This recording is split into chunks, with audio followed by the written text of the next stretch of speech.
heat is still on. Massive game. New Zealand to win. Great kick. It's been a terrible year for the Wallabies. We're missing an injection of life. Stupid guys think they're so good.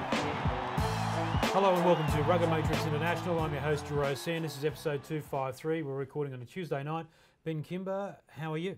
I'm good, mate. Not enough rugby last weekend, but I'm good. All right, so first of all, we have to acknowledge that the guys from Rugby Pass are sponsoring the show through this period of the Rugby Championship.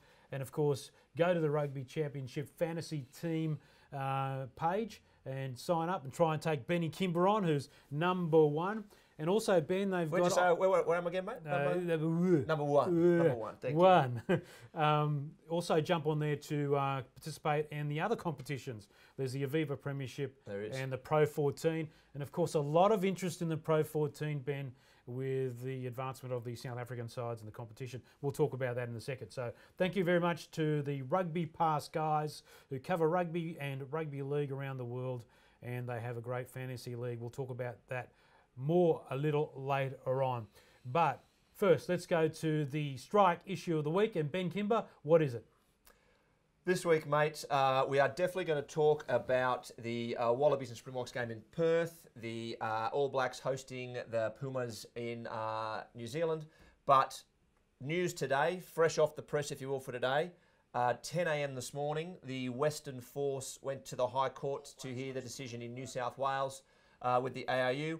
And the judge, or the legal powers that be, came down on the side of the ARU. So the Western Force, their attempt to suggest that they were improperly removed from the competition, they've been told, no, you are still out. It's not left there. But I need to start the show off by saying this. It has been a very tough year as a rugby fan in Australia. It is continuing to be a tough year as a rugby fan in Australia, on the field and off the field. But today we saw tears from rugby players out of WA. We saw people in their blue jerseys, their hopes dashed yet again. And you have to say to the ARU, when are you going to explain yourself? We have seen this drag on for so long now. Now, you and I have been on the record as saying we actually thought that it might be the best thing for Australian rugby to go back to 4 teams. And we discussed how that might happen. But this ARU organisation, and SANZAR above them, for a couple of years now, have made very poor decisions from the outside, clearly from what we can see. The expansion of the Super Rugby competition, the pools, the draw of the Super competition. They have not endeared themselves to fans. They have not moved rugby in a direction that is going to make a difference for us, the fans. And now, again, we see a move that is not just, affecting us broader fans, but is directly touching the heart of Western Australian rugby. And we need to understand why. Now, I'm very well read, right? I read a lot of rugby stuff. I'm yet to see a coherent explanation of why the Western Force are going. The court decision today was saying that the ARU are within their rights to do it, but they have still not told us why. Matt Hodgson, the retired club captain and stalwart of the Force, was in tears today talking about the impact on these players, on their families. Now, there may well be some spreadsheets and some balance sheets that show numbers that make sense for the ARU, but rugby is more than numbers. The people who watch this show and the Facebook groups that I see them in, they talk about the community that is rugby, the connection that is rugby. And right now you are tearing the heart out of WA, and it is much more than the millions of dollars that may be invested in rugby in Australia. You are killing the game in WA and you're giving it a bad name. So what we need is an explanation. We need to understand why. And also, I think they need to show a bit more respect. They've been aloof, they've been standoffish. We've got a lame duck CEO. We've got an ARU board that are invisible. And we've got a team that is being kicked out of the comp, and a community that doesn't understand why. We've said this a number of times, and we're on record saying, Benny, that there was the right decision and there was the corporate decision and a financial decision. This clearly wasn't the right decision for the game, for the culture of the game, for the people of the game in Australia. Now, Australia has to take part, and the ARU has to take part in a global organisation called rugby. And for us, it's SANZAR in the Southern Hemisphere. TV rights, it's really difficult. So I will say the ARU can't just pull themselves out without having ramifications for that. Having said that, and I'm going to make this call now, I will back this up with data later on and numbers, but I think Australia should pull out of Super Rugby completely. Wow. And that's massive. Yeah, and come back. You can do the sums to make it work, and I will come back to it later on. Brett Papworth actually touched on this in the program for the Club Rugby Grand Final in Australia, and went through some details, and it was just when I was going to say it, but we got distracted by other things. But I think for the good of the game here, and actually for the good of the game elsewhere, I think that's the way to go. But Ben, there's a suggestion from the hero, who's a billionaire miner in WA, of creating a new Indo-Pacific competition. And that to me just seems like we're making it up as we go along. And in the long term, I think it will be a disaster. This is very interesting and, not strange. I think he's intimated he might do this, but Andrew Twiggy Forrest, who, as we said before, is a billionaire in Australia, has come out strongly behind the force. They will take this to the High Court of Australia if they can. He's going to fund the legal action. He's even offered to the ARU that he would fund their legal action if they went back to Sanzar and said, we're not cutting a team. He is absolutely wanting to be in there and to make his presence felt. But what he said now is, this is not the end of the force. He's going to look to create the IPL, the Indo-Pacific League, with 6 teams. Details sketchy, but this could be highly disruptive, or it could go nowhere. But it's a very, very interesting play.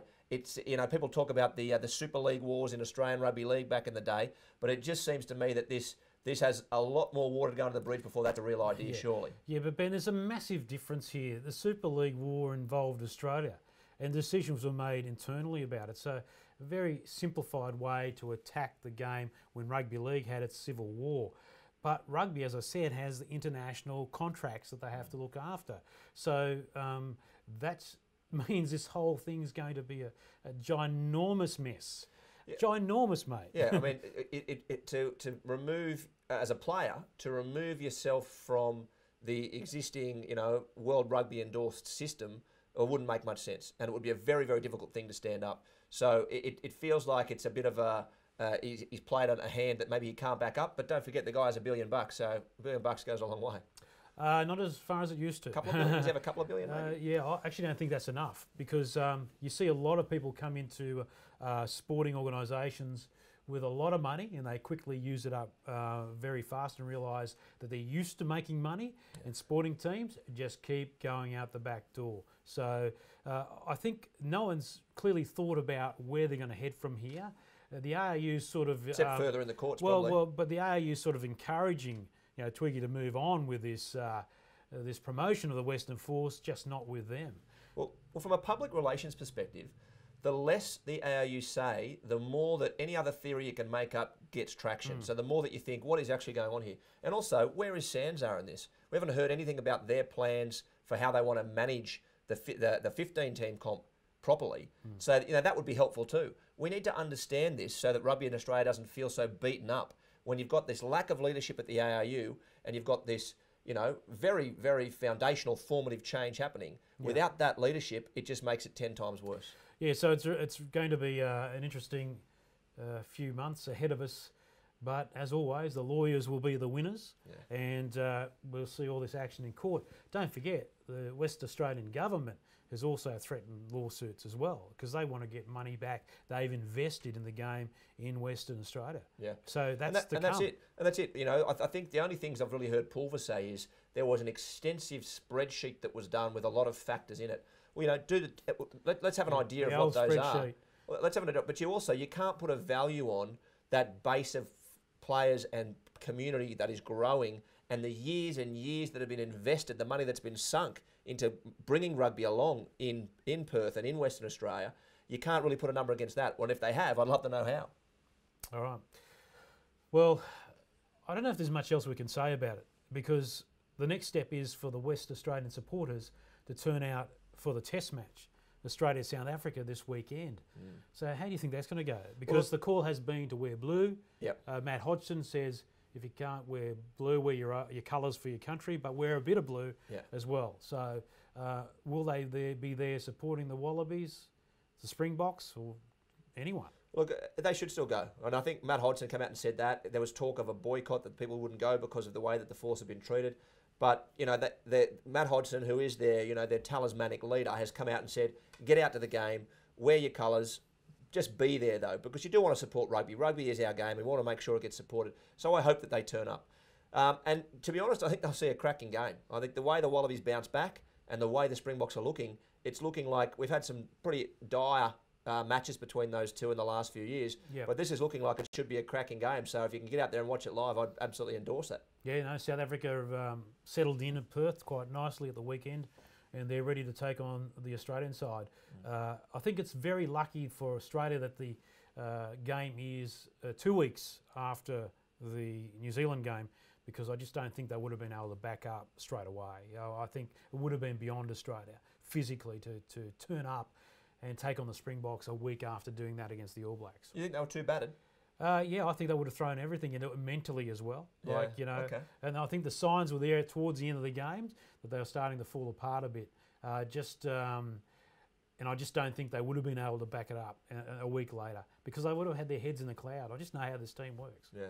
So one of the interesting things that I saw doing the rounds after that second Bledisloe, of course, which went down to the wire, and the Wallabies felt like they could have, should have won. A couple of stories posted that the Wallabies actually missed more tackles in that second game than they did in the first.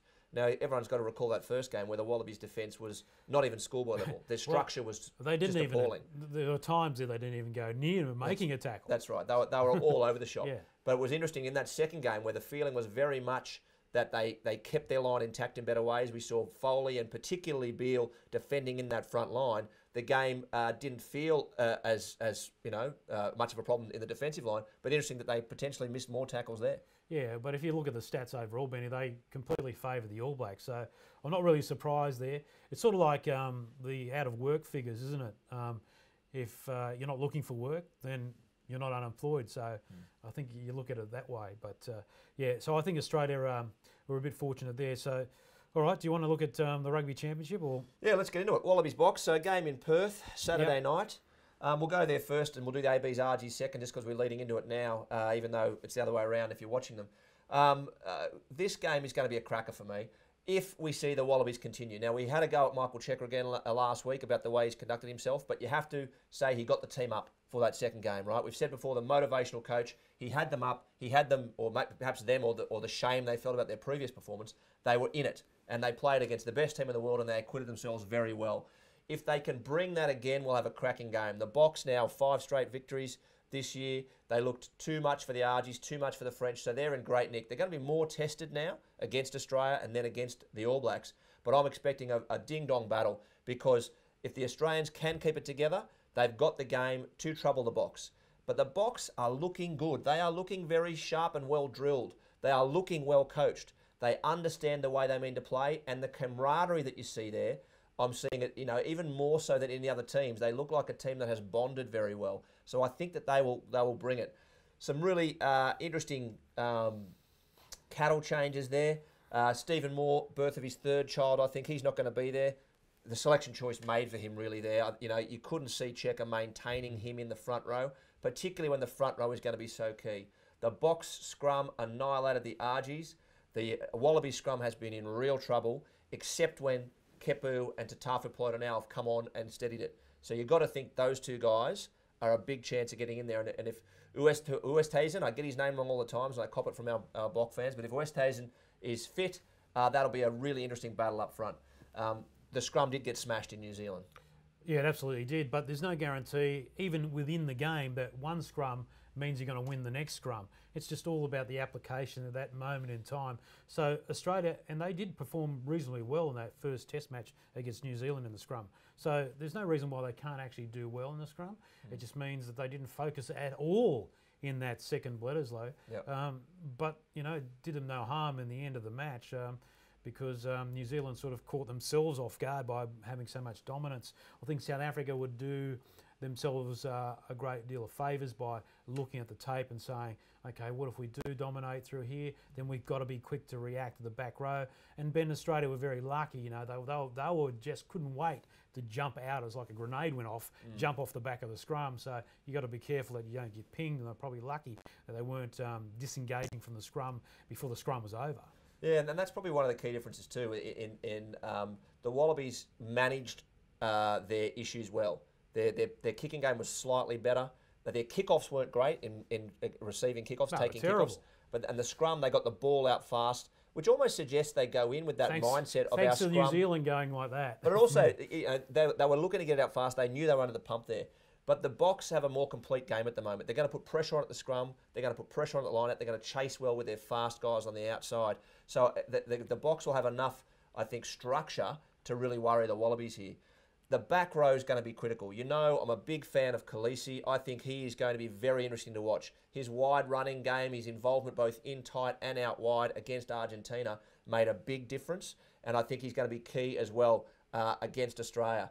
Creel, Khaleesi up against most likely McMahon and Hooper.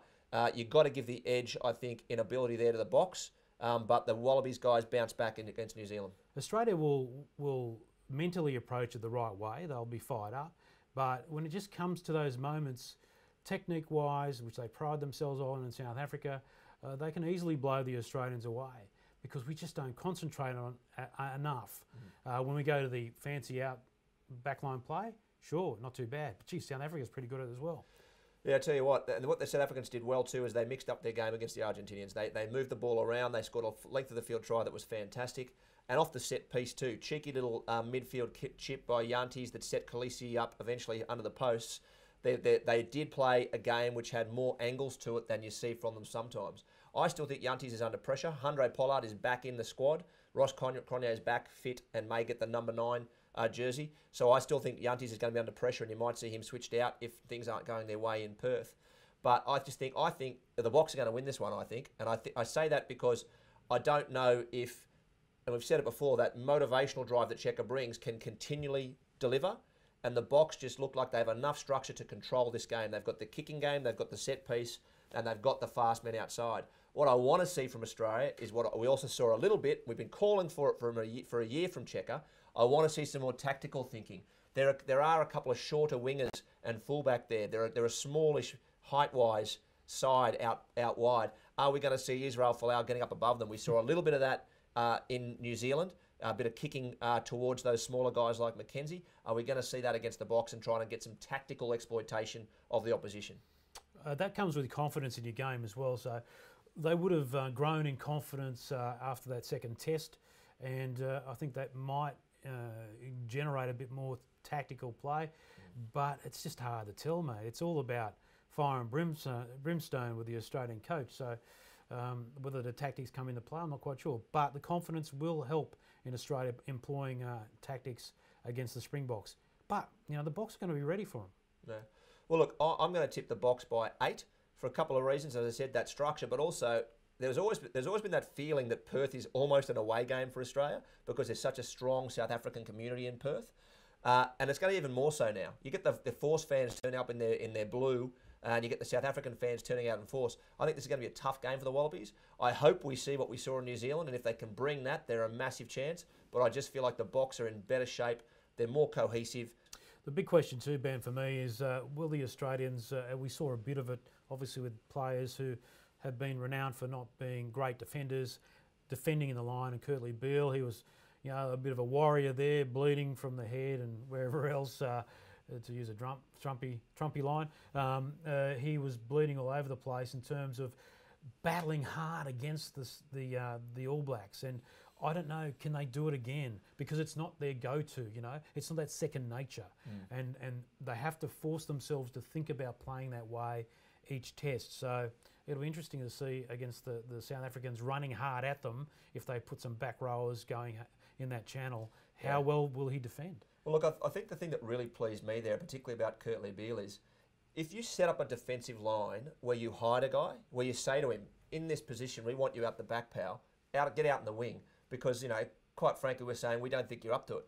But giving him the confidence and saying, get in that front line, he smashed Sonny Bill a couple of times, ripped the ball off him once. And, you know, he's not going to be the world's greatest defender, you know, compared to some of the greats of the game in terms of defensive, what the chiropractor springs to mind. But he's going to be a guy that he's a confidence player. Always has been Kurtley Beale. You back Kurtley Beale and he will deliver for you. So I love to see that confidence in Beale saying, get in that front line, mate, make your tackles, get in their face.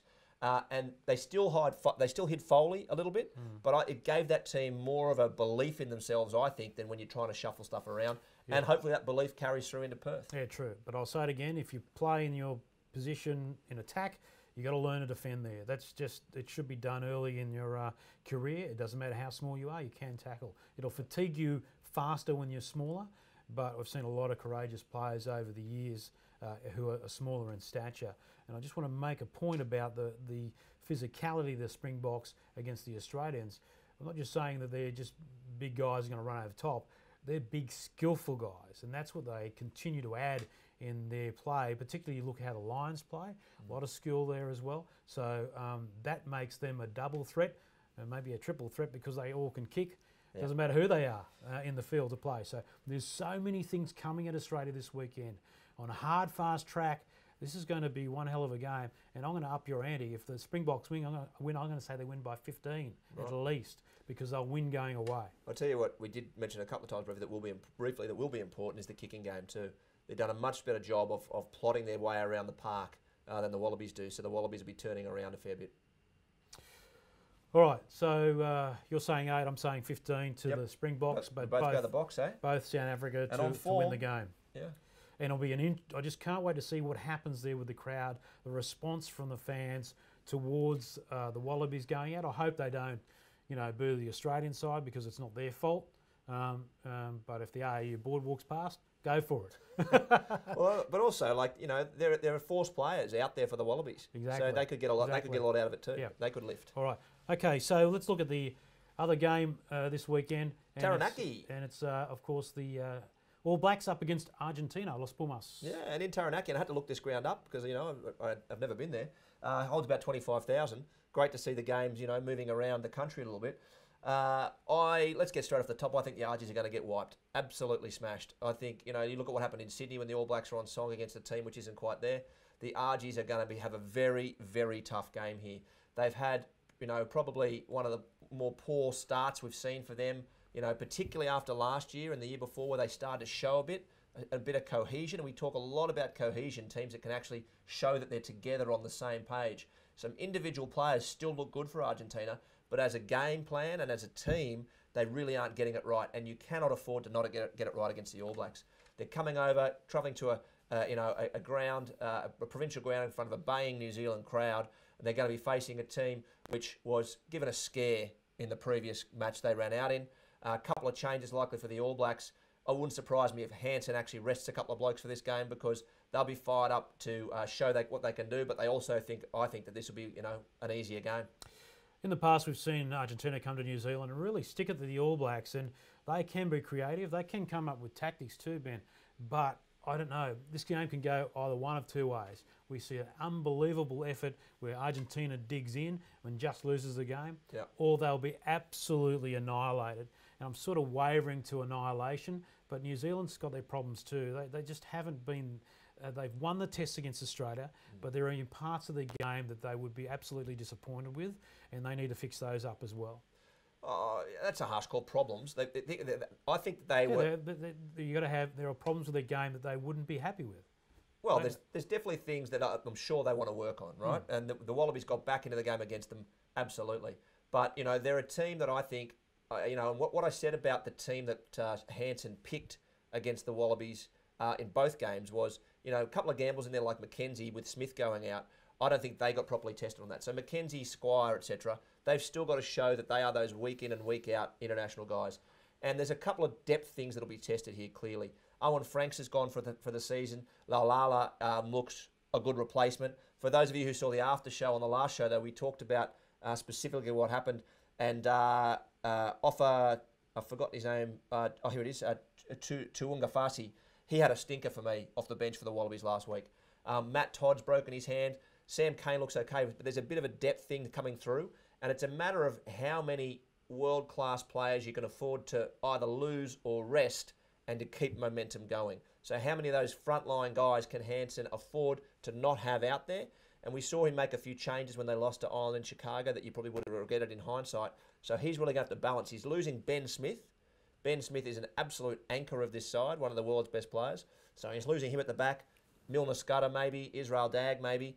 But there's going to be a bit of change. So whether Hansen ups it and adds extra change to what's already happening to his team, I think he's got to be cautious. Yeah, and they're the problems. I mean, If he's going to do it, it's this game. the selection is one of the problems about players. So we saw McKenzie play at the back. I'm a big fan of his. His first half wasn't great against Australia, but neither was many of the others. So, and they've got to plug up some of that leaky defence around the back of the ruck. Obviously, Savia's effort on Guinea was just not up to test standard. Should be sharper than that. He's been better than that. Yeah. So there's just little issues there that they just need to fix up, and they can fix them.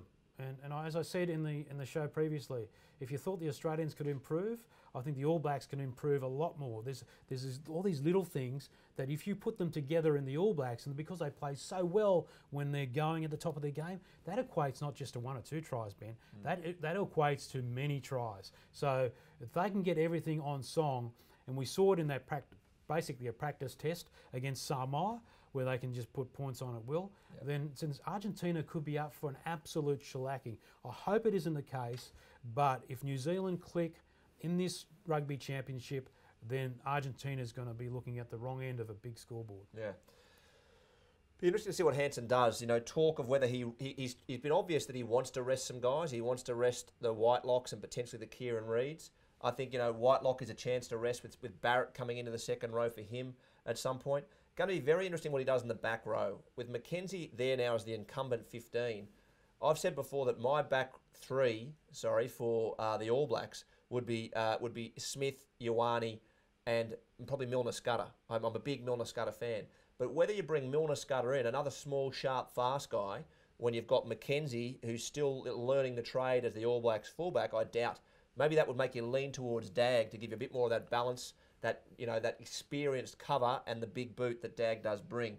So I'm not too sure. I just hope they give McKenzie a bit more leeway, and they can. I think the All Blacks can afford this because of how good they are.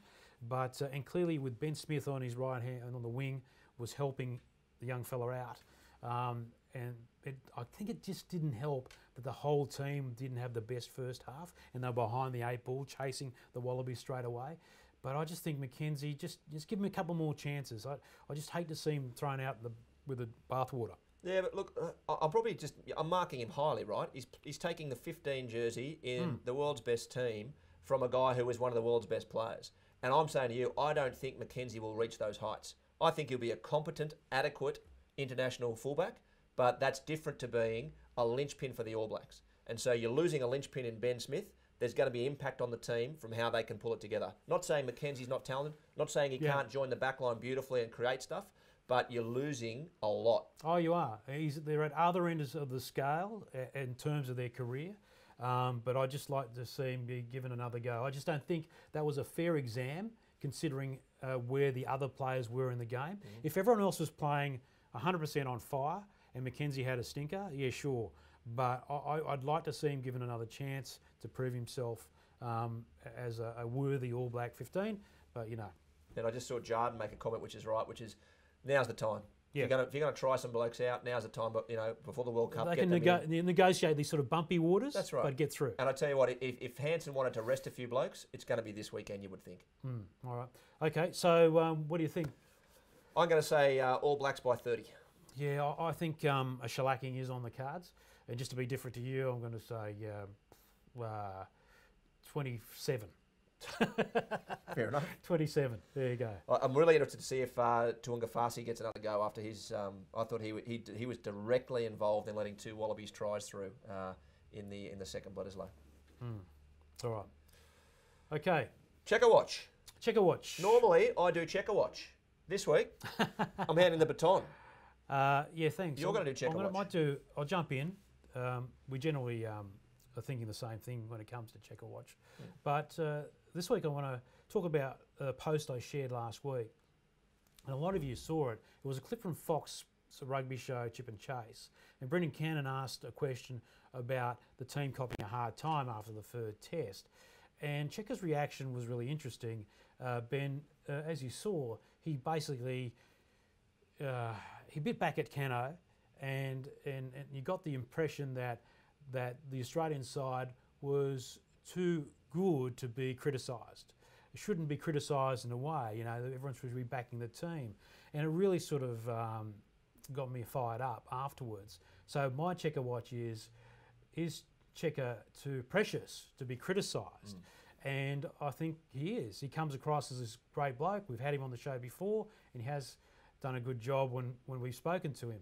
But in recent times, whenever you've been critical, I thought, yeah, here's a chance for him to say, okay, yes, we weren't that great in the first test, and we deserve to cop a bit of criticism. Tell it straight. But it was the opposite reaction. It's like, how dare you, and I'm paraphrasing now, adding a few words, but essentially this is the guts of it, that how dare you question us, you know? And it just, to me, shows a lack of grip on reality.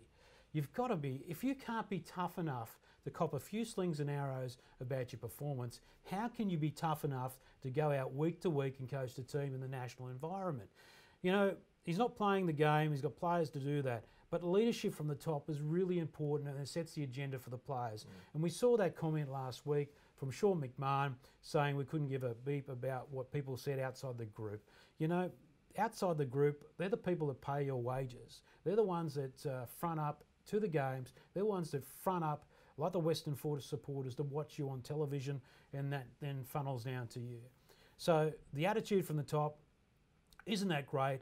And Ben, as a journalist of the game for so many years who I worked with, could you imagine the coach I was working with reacting the same way if you were criticised? No, look, I can't. And I think one of the key points of difference would be that if they did, behind the scenes, someone would tell them to pull their head in, right? You know, if someone coaches get which passionate, is my job. They get angry, which was your job, right? That behind the scenes, someone would say, mate, you're going to come across like this. You're going to come across as being far too involved in yourself and far too sensitive. You've got to get out there and say, they played great, we didn't, we're going to fix some stuff.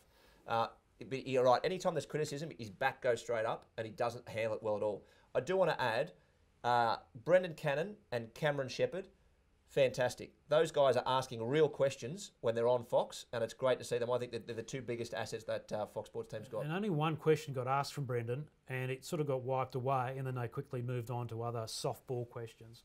So, you know, we are here calling it as it is, and there's no doubt that if they're aware of what we're saying, that they'll basically hate our guts. But that's fine. Well, but look, because we're not here to make friends with him. We're here to say that they're not ruling the team in the right way, and we don't care. Yeah, and look, and if we want to see them win against the Box, right? Yeah. We want to see the Australian team win. We want to see them on top of the world. We want to see them knocking over the All Blacks. But if you see a team that isn't doing it right, you call it out. That isn't throwing eggs. That isn't just being, you know, a poor sport. That's saying we want to see it better. We've backed it up with reasons too. Yeah. Like that's what everyone should do. But, you know, I just saw that segment and I thought, come on, just cop it on the chin and set an example for the team.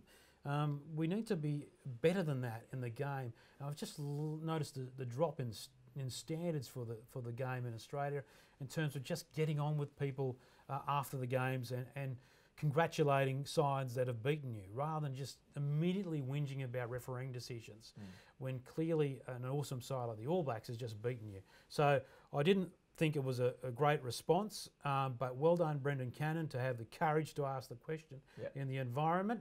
And Ben, Check's welcome to come in here. Absolutely. And he'll cop the same questions, and you know, who knows, it might be a wild rumble on the way out, but it's the way it is. I'll just say a quick story about the great David Fordham, who's sadly no longer with us. A great rugby league and rugby union commentator, a guy I worked with.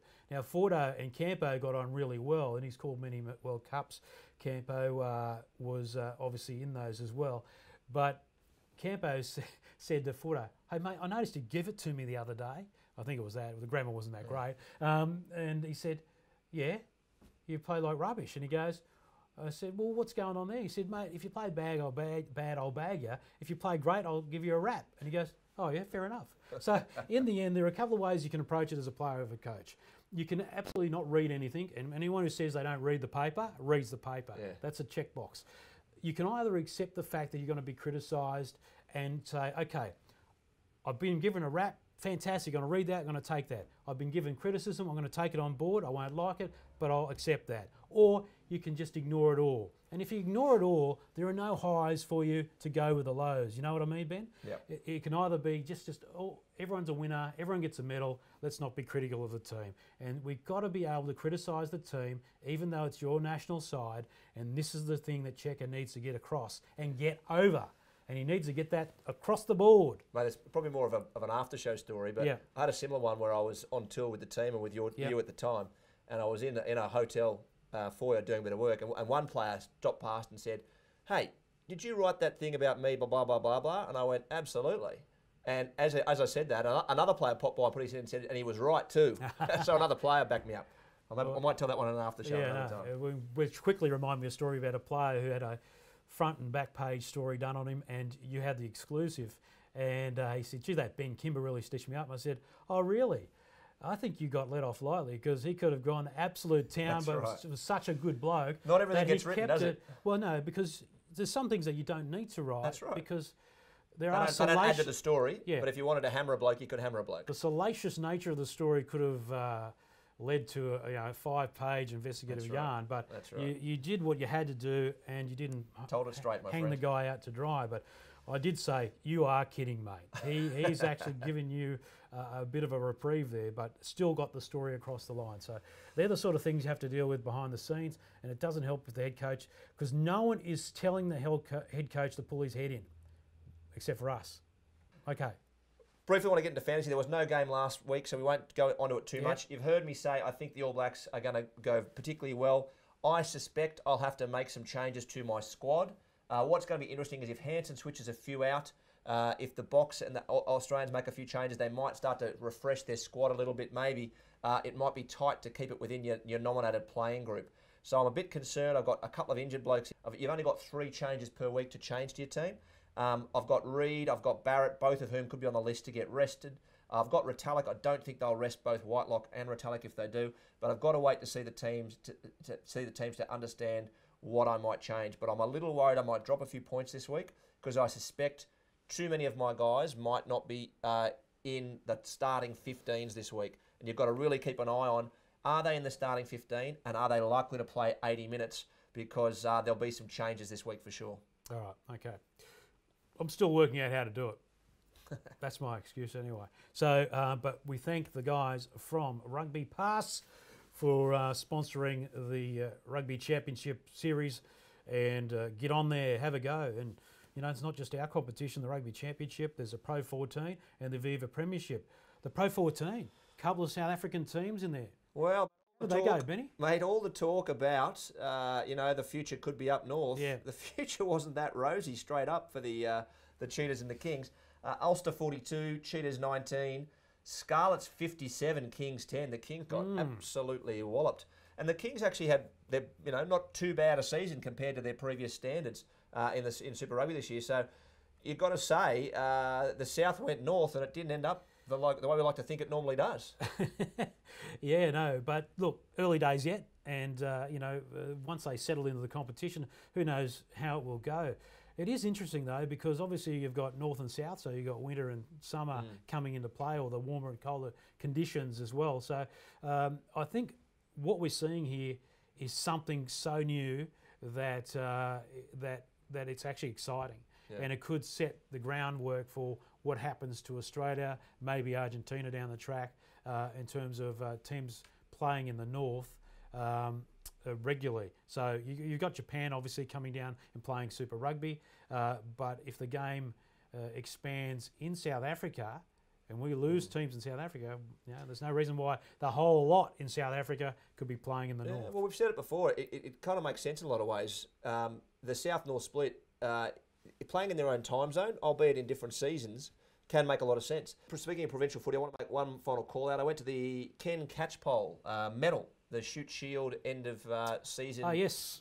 Tried to get there, mate, but I heard you ate my entree. Yeah, it was sensational. Did you eat the rest of it? Yeah, all of it. Yeah. But the Ken Catchpole medal, Ken Catchpole, one of the most famous Wallabies, former halfback for Australia. The Shoot Shield presentation night, it was great. They did a great job. I haven't been to one for about 12 years. Swaney, our mate, was the MC. And look, it was really nice to see, again, the passion that's back and the belief that's back in club rugby in Australia. And a shout out to Taylor Adams from West Harbour, who won the medal. and didn't he look happy to be there? Bob Dwyer was there too, and I said to him, get on the show, Bob, because he's always got something to say, and he told some great stories about Ken Catchpole. Yeah, actually, Bobby, we might go down to the Southern Highlands to do a show at his place because he has to get up and back and forth from that area to Sydney, so it might be easier. Plus, it gives us a chance to drive down there. Yeah. We can travel with the gear. There you go. So we might do that with Bob Dwyer. Sounds good. Still a legend of the game and still making a lot of sense in terms of what Australia should do and running the show at Randwick. But you had a good night? Had a great night. Yeah. It was excellent. Good to see. I saw Cam Shepherd out there too, one of the greats. Yeah. He might be on the show next week. Let's see if we can get him on, eh? All right, okay. All right, next. That's it. I want to do just comments of the week. This week I thought I'd just shout out to all the guys who are on live at the moment. Brian Knight, Ed Logue, Carol Duplessis, Brendan Elks, John Pym, Andrew Langsford, Michael Gundry, Stephen Baxter, Donald the Golden Eagle's on there, of course. And a special shout out, I'll make sure I get the name right, where is Jasmine Apis, who's been in touch, making sure that she catches the live show. So, guys, thank you so much for joining us live and for all your comments. It makes a big difference, and it's great to know that you're looking forward to the show each week. Yeah, so we really appreciate you tuning in. There's so many here. Oh, one Peter Anderson's watching from Java Barat in Indonesia. G'day, Peter. Oh, all right, okay, very Wayne good. Markey in Melbourne said, I like to see where people are from. That's great. And Johan, of course, from Innisbrook. There was one comment about the tackling technique of the All Blacks. I'm sort of bringing this up unannounced, but and they had a hell of a lot of is this a concussion-related question? Yeah. I did see this story sort of kicking around. So the All Blacks now tackling lower, deliberately a lot lower, and putting themselves in the firing line of arms and legs. Yep. And of course, if you go in with the head in front of a knee, you're going to get knocked out. But there are a lot of head injury assessments in that Test match, wasn't there, for the All Blacks? They copped a lot. We know Crockett, we know SBW, we know Crotty, we know... Well, midfield was going like Dane a revolving Coles. ball. There's a lot of guys there, and it is an issue. Like, there is something going on. Like I don't know enough, I haven't looked at it enough to talk about tackling techniques, but it's definitely a worry that so many guys have had head knock issues. And it was also a worry for me, a real worry, that Sonny Bill Williams played a week after he was knocked silly. I mean, I can't believe that World Rugby can't look at that footage and say, that bloke should not be on the rugby field for a week or two. Well, I can't say 100% from this distance that he was affected going into the game, but certainly didn't play that well once he played. Yeah, I'm not saying it affected the way he played, but looking at the footage from the previous week, he shouldn't have been playing. Yeah, I agree with that. We need to care for the players, absolutely. But when we talked about the cause and effect situation with the laws about hitting the head, even accidentally, in tackling higher, even if it slips up, make the mistake, by deliberately going another step lower, you do introduce yourself into that area where powerful thighs and knees are going to be hitting you in the head. And a couple of those All Blacks players were in that zone. So it's an interesting thing. I'm going to go back and have a look at it. We might readdress it. I'll keep an eye on it this weekend. Have a look at it this week and actually go back in that Test match and have a look. But look, I'm sorry if you did say it to us in an email. Please send it back to us so we can give you credit for it next week, because it's a really interesting way, and I meant that cause and effect. You make a decision and then it causes something else to happen, and that's possibly what's happening with the tackling technique, and particularly the All Blacks, to try and avoid losing players to yellow and red cards, that sort of stuff. All right, we've got to keep Wrap the going. show up? Yeah, thanks for coming in, mate. No worries. That is it for... Stay around for the after show. Yeah, after show. It's a quick one. That is it for RuggaMatrix International. Hope you enjoyed the show. We'll be back next week, hopefully with our guest Cameron Shepherd in the studio, and that will be awesome as well. But until next week, enjoy your rugby. We'll see you then.